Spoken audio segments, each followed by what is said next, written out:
Recording in progress. Let's call this meeting to order at 6:01. Madam Clerk, we roll the call. Yes. Call the roll. Yeah, see, there's my dyslexia right there. Yep. Good evening, everyone. I'll begin with roll call, and I will begin with Director Gould. Present. Orzali. Present. Wood. Here. Sheets. Present. Director Kelly is absent this evening. Director Jones. Here. Director White is also absent. Director Clark. Present. And President Saylor's turning it back over to you. Thank you very much. Let's stand and say the pledge to the flag. I pledge Allegiance to the flag of the United States of America, To America. and to the republic for which it stands, one nation, under God, Under God. Indivisible. indivisible, liberty, and justice for all. Thank you.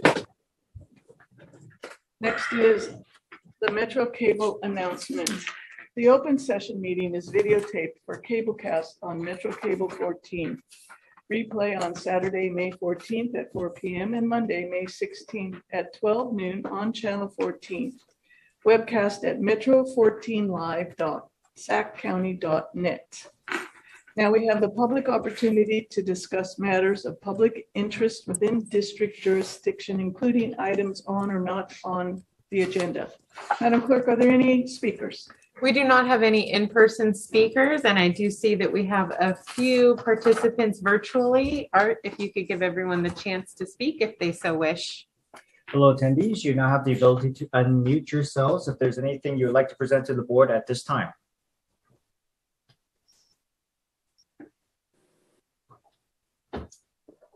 That's a negative. No speakers this evening. No speakers tonight. All right, moving on to the consent items. Are there any questions on the consent? And if there are none, I'll take a motion in a second. Madam Chair, I make a motion. Madam Chair, I make a recommendation that we approve consent. I'll second. Thank you. Director Gould makes a motion and Director Sheets seconds. Madam Clerk, we call the roll, please. Director Gould. Aye. Orzali. Aye. Wood. Aye. Sheets. Aye. Jones. Aye. Clark. Aye. And Sailors. Aye. Motion passes. Thank you. Next, we move to action items. Number one is the UAV purchase for the year 2021 to 2022 budget amendments. General Operating Fund 212A and Capital Facilities Fund 212D. Deputy Chief Mitchell and CFO O'Toole. Welcome, gentlemen. What have you got for us tonight?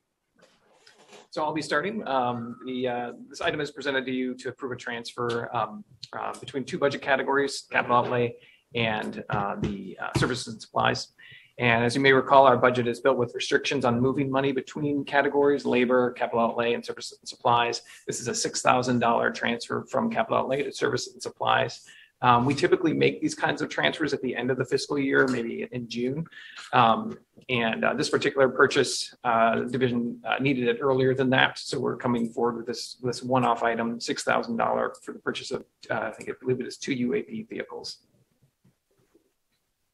Does anyone have any questions about this?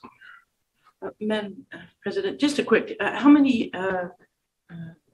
UAVs and then vehicles, air vehicles do we have? I've seen one out at the Yeah, there's a couple of different, sorry. Thank you, Director. There's a couple of different airframes we have that function differently. There's a larger one that has a payload capacity. There's also a number of the smaller versions that we use for more of the infrared and observation. So we have, I believe, in our current fleet of aircraft, if you will, total of 6. I could be off by 1 or 2 just because some of them have timed out. And obviously with this being a request, we're looking to make sure that we're updating those and get back to where we have the ability to fly training missions, do the aircraft recertification for our pilots, excuse me, and then the newer technology and things like that. So. Well, I think that program is just fantastic, gentlemen. So keep up good work. It's a leader in the state for sure. So. How often are we using those? I don't have the statistics in front of me. I know as a lot of things that we do, the training missions are occurring regularly. I haven't seen recently the monthly update, but there's an hour tracking that they do within that that's provided. I know incident wise, we've used them over the years. The program's been around for about 5 years. Right. We've used it on numerous occasions for different like nighttime flying missions on wildland fires. We had one in the middle of American River that we weren't sure where was burning on the side of the bluffs. We've done some area searches after vehicle accidents to make sure there wasn't anybody we were missing in the fields. We've used them for aerial platforms, for law enforcement partners to be able to go out and help them on an officer involved shooting, some investigations and things like that. So when we get those, maybe those low frequency calls, the asset is allowing us to respond to them and utilize it appropriately. And really it's been a big benefit on those things when we've used them. So on areas, and especially, at nighttime along the river, when we needed to do searches and the helicopter is not necessarily available quickly, we can deploy it. We have on-duty pilots that are available to get out there and deploy the aircraft by call. Yeah, it's a great tool. Yep. Great tool. Does anyone else have any comments or questions? I see none, but I have one. Since this program's been around for 5 years, maybe we can get a presentation on this in the next month or two at a board meeting. We can make that occur. Yeah. Thank you very much. I see Chief Farika just logged in our special operations PC, so message received. Perfect. Thank you very much. That was a great present. All right. So this, we need a motion and a second if there's no more talk. Madam Chair. Madam Chair, I'll move it. Recommendation from the dais. So I think we have a motion and a second on this. Madam Clerk, will you call the roll, please? Yes, Director Gould, Aye. Orzali, Aye. Wood, Aye. Sheets, Aye. Jones, Aye. Clark, Aye. and Sailors. Aye. Motion passes. Thank you very much. Our next action item number 2 is the ratification of the resolution to extend the teleconference of board meetings, Government Code 54953E3. This recommendation is is to keep us doing the meeting via Zoom and here in the dais so that people can come in Zoom or they can come in person. Can I get a motion and a second on this? We make a motion. We have a motion Second. and we have a second. Madam Clerk, will you call the roll, please? Director Gould, Aye. Orzali, Aye. Wood, Aye. Sheets, Aye. Jones, Aye. Clark, Aye. and Sailors. Aye. Motion passes.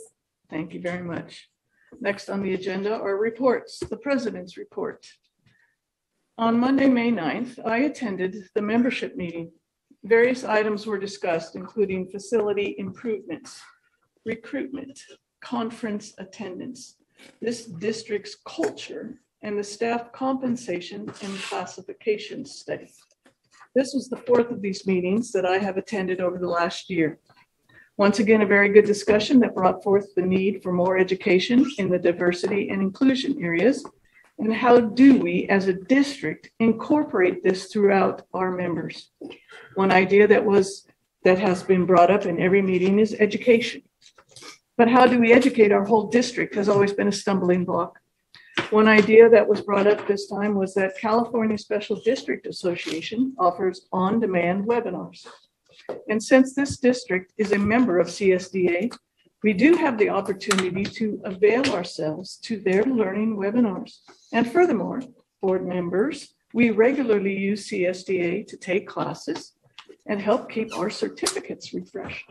So now I'd like to remind all board members to take a look at their webinars that they offer to make sure you are up to date and maybe find a class that looks interesting to you and will help keep us all up to date with all that this ever-changing world has thrown at us in these unprecedented times.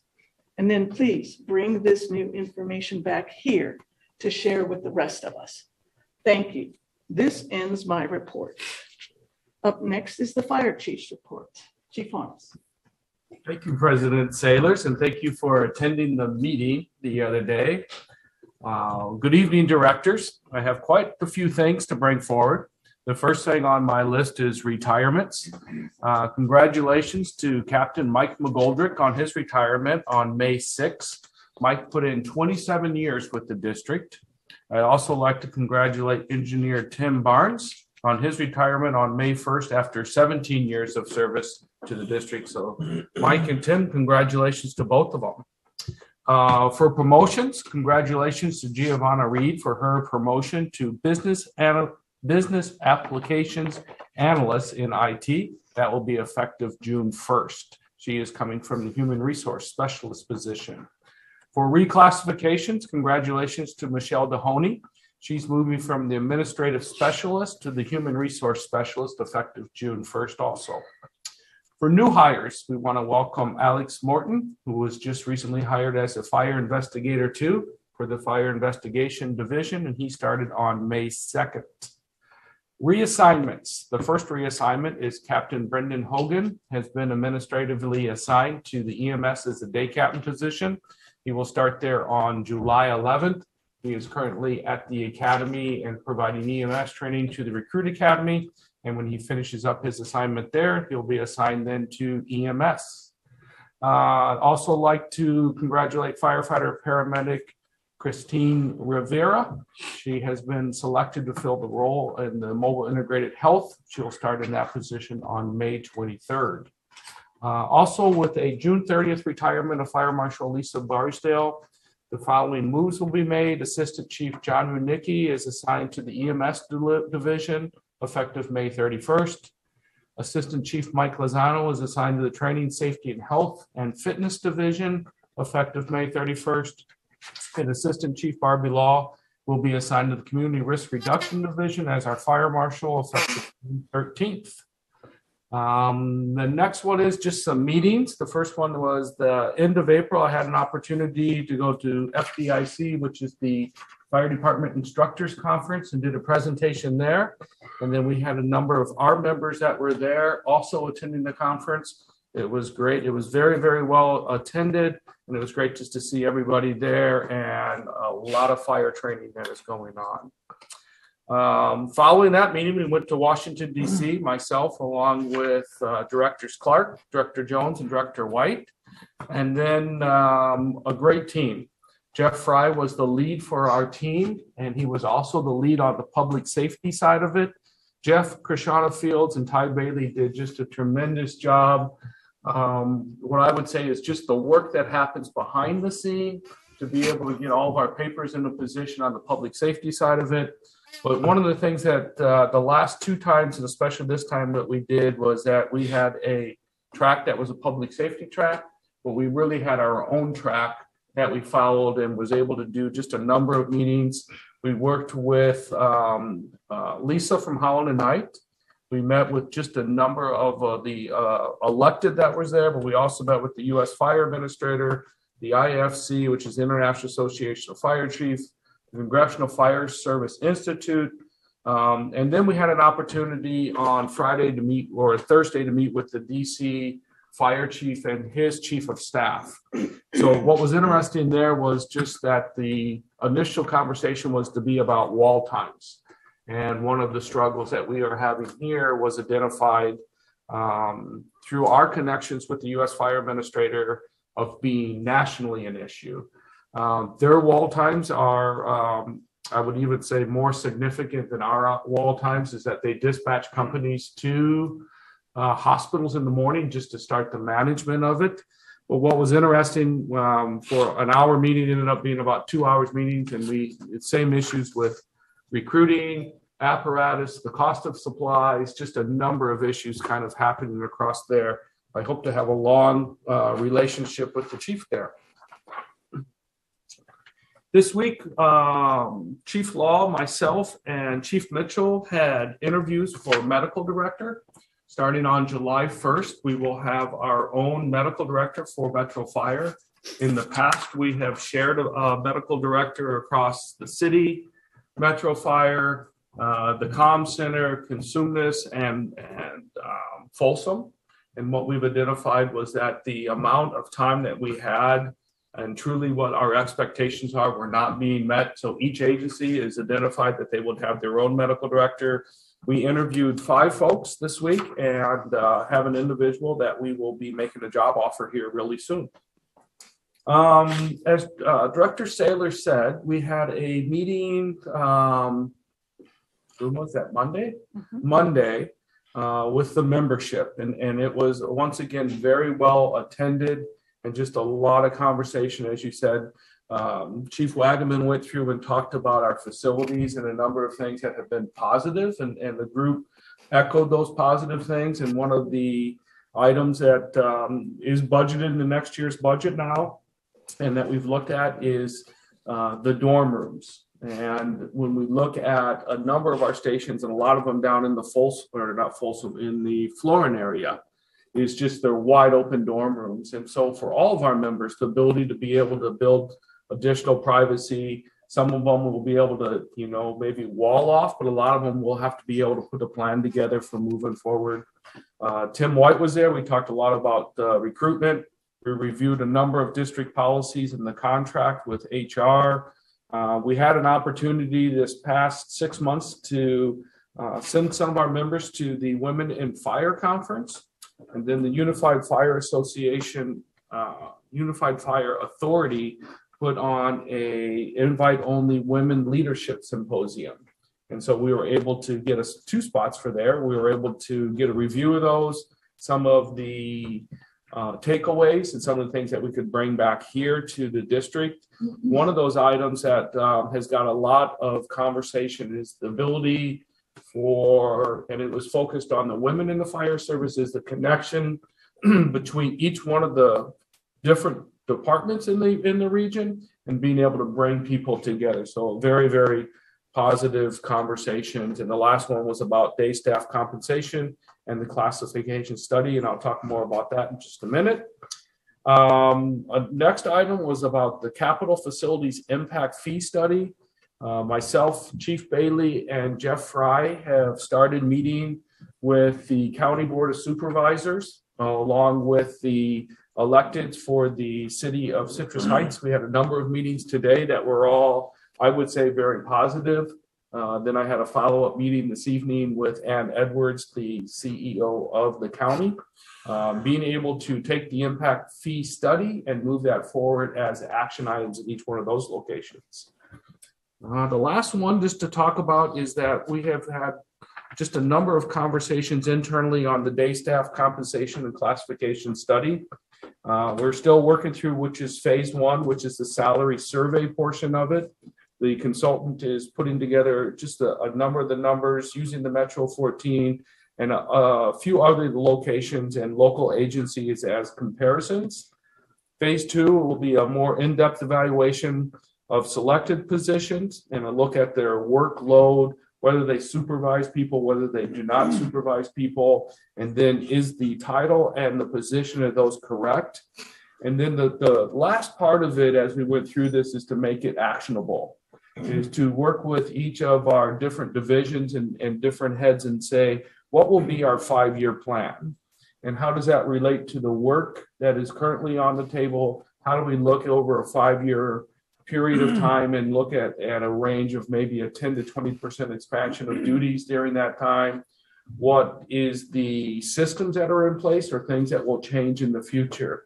I think an example of that, and I look at Lisa over there, probably about 2.5 or 3 years ago, we went from plans intakes where people would literally come here and at the front desk out there, they would bring their plans in and roll out their plans. And there was an intake process. And we had multiple people that worked at the front desk that interacted with people coming in. We also had other intakes at the county, and we also had intake at Rancho Cordova and at Citrus Heights. So it was a very labor intense, and there was a number of people that we needed for each one of those positions. Lisa came forward with a plan to be able to have all plan intake to be electronic. And so again, a very different system. I was very nervous, I'll just say up front, but it has gone off better than I ever expected. There was actually a person this week out in the lobby with plans laid out on the floor. And I thought, man, I have not seen that in a long time. But I don't think in the time that I've been here, and I'll knock on some wood, is that I don't think we've had a complaint about that. But when you look at workload and the expectations and the positions, it has changed significantly for that plans intake person from that interaction to be a more electronic interaction. So our plan is to move forward with that. And then the other part of that, we picked out 5 agencies: Orange County Fire Authority, Unified Fire Authority, West Metro, South Metro, and Tualatin Valley as possible places that are all organizations like us, maybe a little bit bigger and a little bit smaller, but they're each independent districts, and look at their org charts and see, is there something that is in there that would be useful or that would relate to where we are as an organization. So lots of stuff that is on there. Any questions for me? Does anybody have any questions? Seeing no questions, Chief. Thank you. Thank Chief you. Mitchell has the operations report now. Okay. Camera's turning. Deal. Good evening again, everybody. A couple things for the operations report tonight for statistics. Since our last meeting on the 28th, we've had 4,028 calls, which is an uptick in our call volume over that time. We're up to, on average, about 287 calls a day. We're tracking what we would normally expect to see, about 66% of those EMS related. And we've had 178 fire incidents, which is about average of 12 calls per day. We've started off, ended April and started off May very busy when in regards to incidents and some complex incidents that we don't typically see. Actually, during the last board meeting, we had a vegetation fire in Battalion 9 on the 28th of April that went for 6 acres. So at the end of April, we're already seeing some of those activities increase and our lighter fuel loads and things like that. And we've started to see a number of dispatches for those grass fires. So we're getting close to that season. And then on the 30th, we had a small aircraft incident over at McClellan with a hard landing that we don't see too often. And so we've dealt with that. We had over the 1st of May, 2nd of May, and the 3rd of May, we had 3 different 2-alarm fires that our folks responded to. One of them was in Sacramento Fire Department that we assisted with, 2 within our own agency. One was an abandoned restaurant over in Battalion 5 that burned, as well as a townhome with another home exposed on the Delta side in the Battalion 13 area off of Fair Oaks Boulevard. We've had a number of duplex fires, apartment fires with multiple units. We did have an incident here at the beginning of this week where we had a house fire in Battalion 7 where our crews responded, were identified. We had a victim. They performed a vent inter-isolate search technique and were able to remove a victim and get that person to the hospital. Fortunately, we were able to get them to the hospital alive, and they're still there right now. So the last information we have is they're recovering. Thoughts and prayers with them and hope for a full recovery on that. And so just the point of that is we've had a very busy start to May. We hope that isn't indicative of what we are continuing to see throughout the year, but our crews have been doing a great job in response and mitigating those incidents. So a big thank you to all those folks. I mentioned the wildland season on the 16th. So next Monday at 8 a.m., we're going to transition into our normal wildland season dispatch model. We're hoping that we get some more rain, but it doesn't look good for the long-term forecast and the drought. And so with that, we're going to start increasing what we're sending to grass fire incidents within the county. And then shortly after that, followed up with the copter and the bulldozer staffing to come online just before Memorial Day weekend there on May 26th. So we'll have those resources available as we move into that season. And as probably timely, you probably saw the fire that they had in Orange County yesterday. And so our operational area is ready to respond outside as well to any requests through OES with our OES engines and things like that. So here we are. It seems like it never stops, but we're getting back into the thick of it. And then the last point for tonight, our fire academy currently is in week 11 of 18. We're looking forward to getting them graduated at the first part of July there and getting out in the field. That includes our 21 safer firefighters, working on a plan for how we're going to deploy them.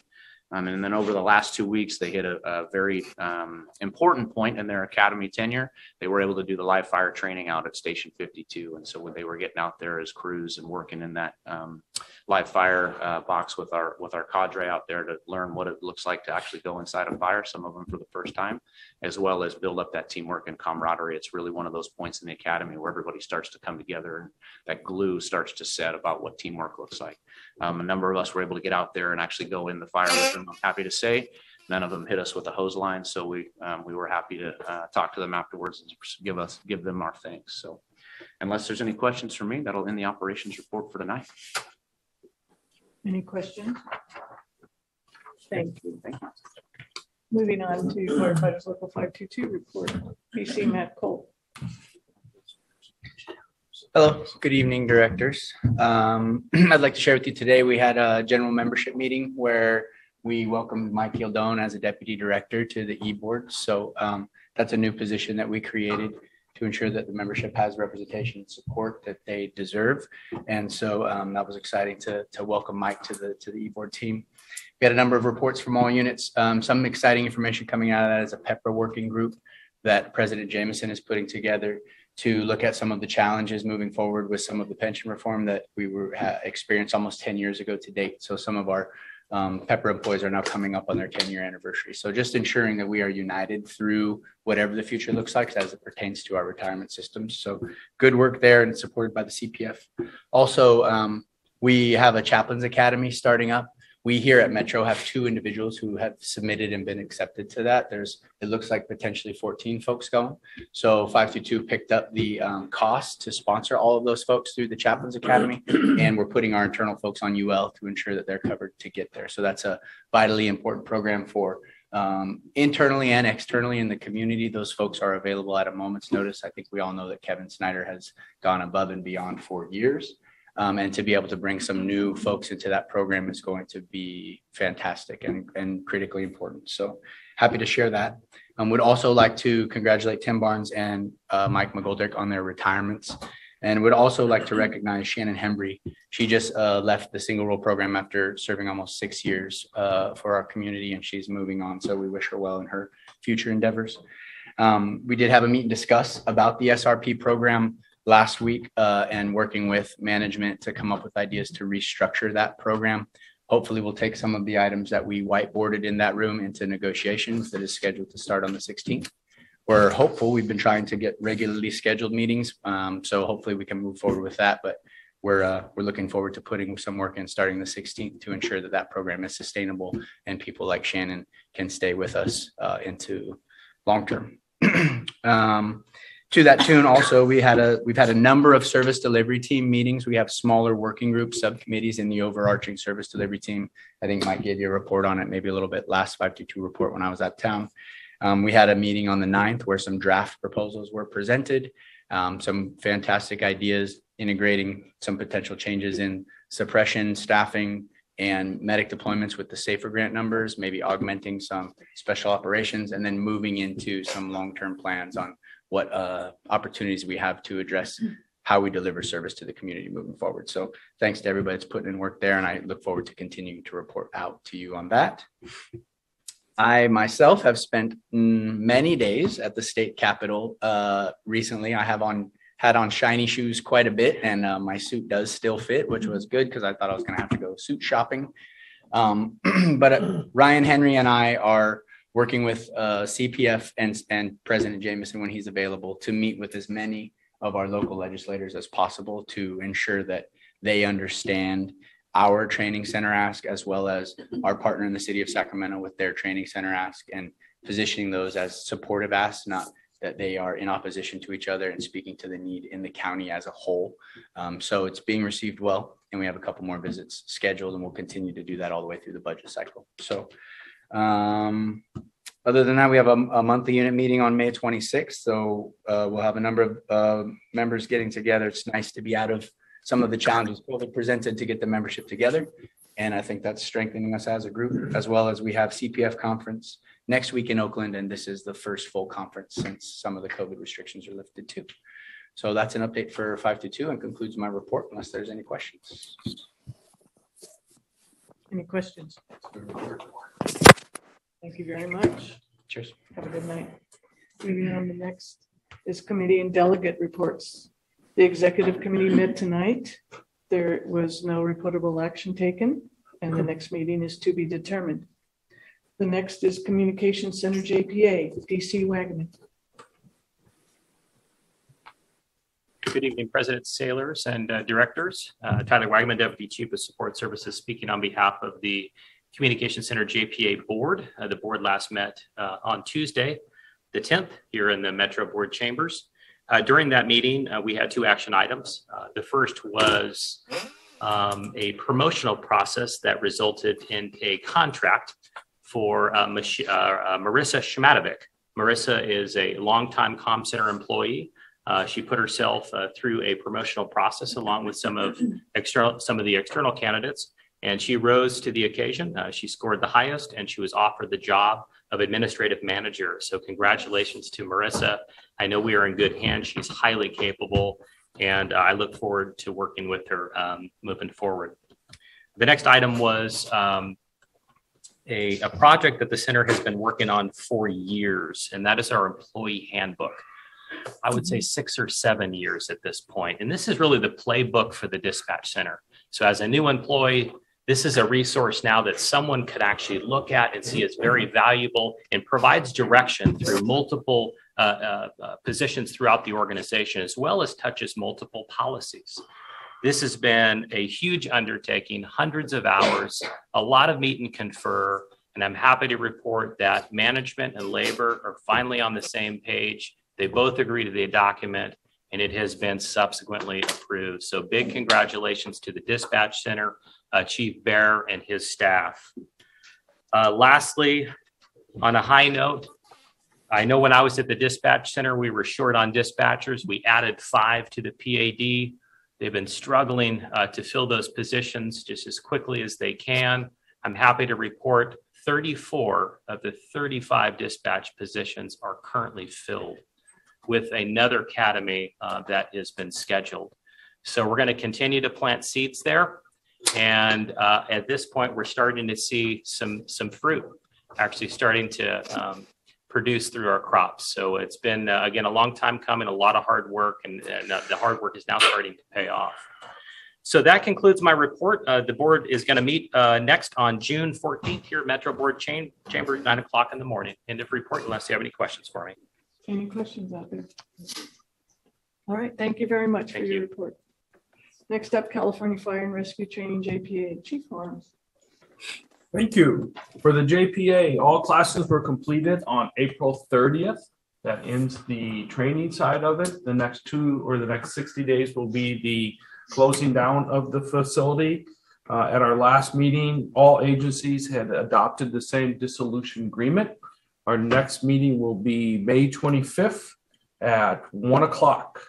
And I'd just like to compliment Chief Wagaman and the staffing that he started over there a few years ago. And I don't know if you remember, the staffing that we had at the comm center was absolutely struggling, and to have 34 of the 35 positions filled is remarkable.